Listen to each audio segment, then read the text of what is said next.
So what you have here is, we think, is a simple application process. There is a pre-application phase, and we've done that to make sure you don't waste time on actually filling out the complete application form, and we can advise you whether you're eligible or not very, very quickly. So you submit that to us, and it's a 2-pager that comes into us. We assess it and say whether you're eligible or not. If you're eligible, you then move to the full application, and of course that includes much more details about your business. And you will submit that with your business plan and other supporting information. We've also got guidance notes with the application form as well to help you, and I'll come on in a moment about business support that can, if you like, buddy up with you, if you like, on this process. If you don't complete everything we need, we're not going to put you through the process and just reject you. Clearly, we will have an ongoing dialogue with you and ask for that further information. Once we have all that information, we think it's ready for appraisal. We will then send it to, and Paul's already talked about, PricewaterhouseCoopers we appointed last week to be our independent appraisers. They've got oodles of experience of doing this across the country, and I'm glad to say they're here today. And we have challenged them because we don't know how many applications we're going to get from you. We know from our website how many of you have already registered, so we're expecting, if you like, an immediate bulge. And then we will see how it comes in from then on. And Pricewaterhouse told us that they can manage any number that comes through, and I think that will be challenged almost immediately.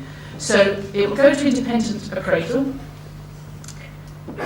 The appraisal will then come back to something called the Investment Advisory Board, which is largely the interim board, as you see here now, and recommendations will be made to that board to discuss. That board will then accept, change or reject those recommendations, and then KCC will make the final decision. The reason the Kent County Council makes the final decision is because publicly we hold the money as the accountable body. We will then monitor you, because you will have made claims about number of jobs, milestones about new machinery, new land or whatever.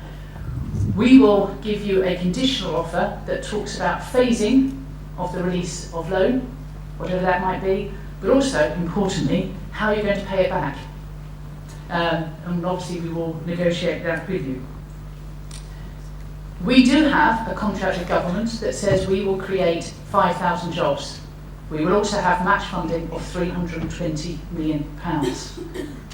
So we will have that in our mind all the time when we're looking at these applications. We will not be the sole funder. You do have to, this will be a part of your funding package. We will be looking at what are you putting in, what are the banks or other loaners putting in to your business. We're also, the interim board are very, very clear. What we don't want to do is to put off creative and innovative bids that might be slightly different, that might not meet, if you like, the strictures of an application form. Please do not be put off. Paul and Laura here are both nodding there. Very, very strong. If we have a creative and innovative idea, please still speak to us, because we want to make sure that we are untapping as much growth as possible and not just keeping to the tried and tested.